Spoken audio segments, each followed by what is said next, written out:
Hello, welcome to this segment of Chief Chat. I'm Scott Silverii, Chief of Police for the City of Thibodaux. Today's segment is called Cop Talk, and what that is, we're going to introduce the viewers to specific language that we use in law enforcement profession. Sometimes it's informal jargon, sometimes it's very specific terminology. The term we're going to discuss today is diffusion.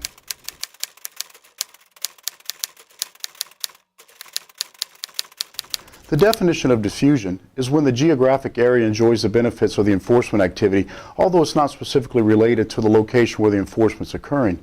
An example of that is I'm asked often, why do you advertise the location or the date and time of a DWI checkpoint?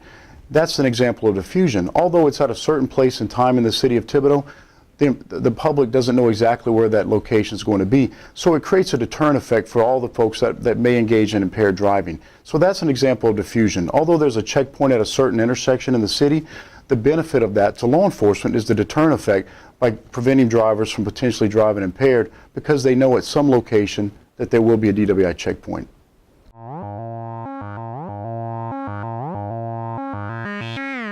In this segment, the intelligence report, we want to give you the viewers an example of the maps and graphs that we use to chart crime and crashes so our officers can be better informed when it comes to being out there and being proactive when we try to reduce those incidents of social harm. Some of the strategies that we use to find drunk drivers and arrest them are looking at map locations where they go to drink. One of the things is the map that we have up on the screen.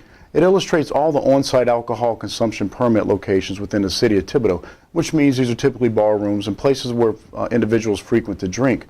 The next map shows an illustration where we conducted research with the Hotel Restaurant Management and the Chamber of Commerce, shows that most people are willing to walk up to a quarter of a mile to access these locations. So the circles you see are each location with a quarter-mile radius mapped around them.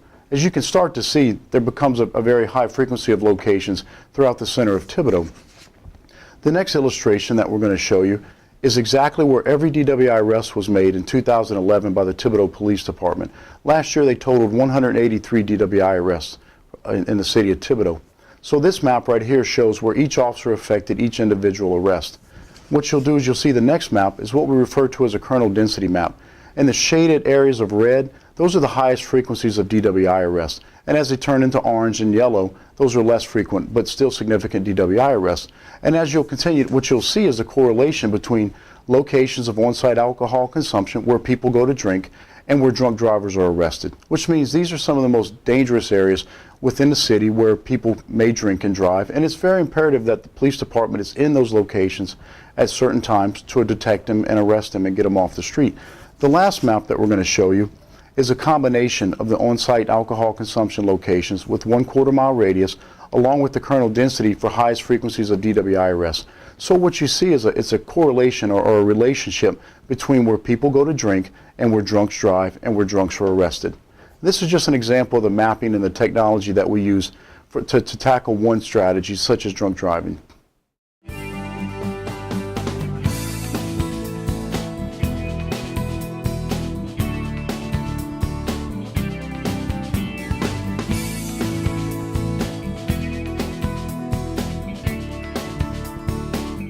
Okay, what we're going to be doing now is we're going to be conducting a narcotic search on a white Chevy Malibu. I'm going to be searching the exterior of the vehicle, doing a canine sniff with canine nitro. You'll notice when he's coming around the exterior of the vehicle, when he finds the odor of illegal narcotics, he's going to come what we call a passive alert. He's going to sit and stare at the location where he's getting the narcotics odor from. At that point, we're allowed to let the dog into the vehicle to conduct the interior search of the vehicle.